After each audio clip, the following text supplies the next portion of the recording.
جو چیز بھی آپ نے پڑھنی ہے، اگر آپ نے ایک کتاب پڑھنی ہے تو آپ ایک دم اس کتاب کو پڑھنے سے پہلے آپ یہ دیکھیں کہ یہ مجھے پڑھنی کیوں ہے، اس کا مقصد کیا ہے، کتنی دیر میں مجھے یہ ماسٹر کرنی ہے، اور ساتھ میں آپ نے اس چیز کو ذہن میں رکھنا ہے کہ آپ نے سب سے پہلے جو کانٹینٹس ہیں اس کتاب کے اندر، جو اس کی فہرست ہے مضامین کی یا چیپٹرز کی، اس کو آپ نے دیکھنا ہے کہ کیا ہے۔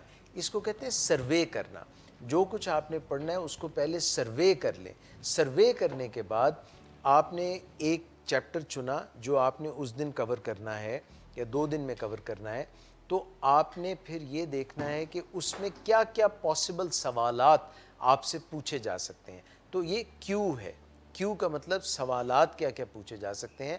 آپ بجائے کوئی چیز یاد کرنے کے یہ سوچیں کہ اس کو جو میں نے سروے کیا ہے، چیز کو کوئکلی میں گو تھرو کیا ہے، اس میں سے مجھ سے سوالات کیا کیے جا سکتے ہیں، اس کے مطابق اب آپ ریڈ کریں۔ 3R، S for survey, Q for question, 3R means red.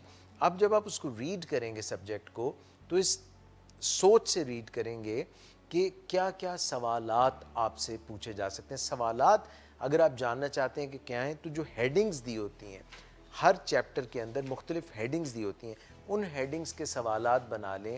مثال کے طور پہ آپ جو ہے تاریخ پڑھ رہے ہیں، جغرافیہ پڑھ رہے ہیں، جغرافیہ آپ پڑھ رہے ہیں سندھ کا، تو آپ یہ کہیں گے کہ محمد بن قاسم کس سن میں سندھ آیا۔ اب آپ جب پڑھیں گے تو کوئی سن لکھا ہی ہوگا نا، تو آپ کے ذہن میں سٹک ہو جائے گا کہ اچھا یہ 637 میں آیا تھا۔ سو پہلے آپ سروے کریں، پھر آپ کویسچنز لکھیں، کویسچنز ہیڈنگز کے حساب سے لکھیں کہ کیا کیا سوالات پوچھے جا سکتے ہیں، میں اس حساب سے ریڈ کروں۔ 3R ریڈ کریں۔ ریڈ کرنے کے بعد آپ جو بھی میٹر ہے اس کو ریکال کریں۔ ریکال کریں۔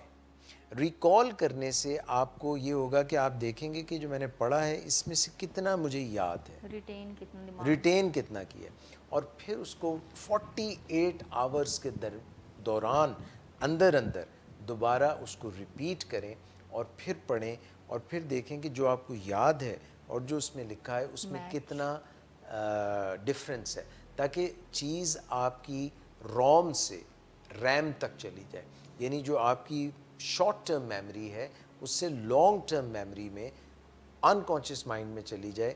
جو تھوڑی دیر آپ نے رکھا تھا سوالوں کے جواب، وہ جب آپ 48 آورز میں دوبارہ ریپیٹ کر لیں گے تو وہ آپ کی ہارڈ ڈسک میں، ہارڈ ڈرائیو میں چلے جائیں گے۔